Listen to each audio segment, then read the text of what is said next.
ഓം ശ്രീ ഗുരുഭ്യോ നമ. ഒരിടത്ത് ദർശനം കഴിഞ്ഞത് വളരെ വൈകിയാണ്.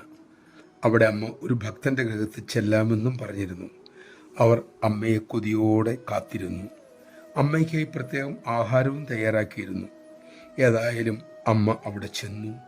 പൂജാമുറിയിൽ പോയതിനു ശേഷം അമ്മ ആഹാരത്തിനിരുന്നു. പ്രത്യേകം ഒരുക്കിയ ആഹാരം അവർ കൊണ്ടുവന്നു. ഒരു ബ്രഹ്മചാരി അത് തുറന്നു നോക്കി. സമയം ഏറെ ആയതുകൊണ്ട് ആഹാരം ചീത്തയായി എന്ന് അദ്ദേഹത്തിന് മനസ്സിലായി. അദ്ദേഹം അമ്മയോട് മറ്റാരും കേൾക്കാതെ പറഞ്ഞു, ആഹാരം കഴിക്കരുതേ. അദ്ദേഹം പ്രാർത്ഥിച്ചു. അമ്മ ആംഗ്യത്തിലൂടെ നിശബ്ദനാകാൻ സൂചന നൽകി. അതിനുശേഷം അമ്മ മോശമായ ആഹാരം കുറച്ചെടുത്ത് അത്യധികം ആസ്വദിച്ച് സന്തോഷത്തോടെ കഴിച്ചു. അതിനുശേഷം ബാക്കിയുള്ളത് പൊതിഞ്ഞു തരാനും ആശ്രമത്തിൽ പോയിട്ട് കഴിക്കാമെന്നും ആ മക്കളോട് പറഞ്ഞു. അവർക്ക് സന്തോഷമായി.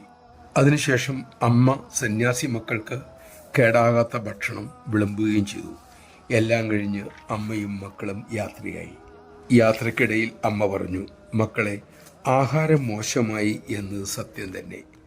പക്ഷേ അതവർ അറിഞ്ഞാൽ ആ മക്കളുടെ നെഞ്ചു പൊടിയും. അമ്മ കഴിക്കാതിരുന്നാൽ അവർക്ക് സഹിക്കാനാവില്ല. ബാക്കിയുള്ളത് അവർ കഴിച്ചാൽ അസുഖം ഉണ്ടാകരുതെന്ന് കരുതിയാണ് അമ്മ ബാക്കിയുള്ളതൊക്കെ പൊതിഞ്ഞു വാങ്ങിയതും. നമഃശിവായ.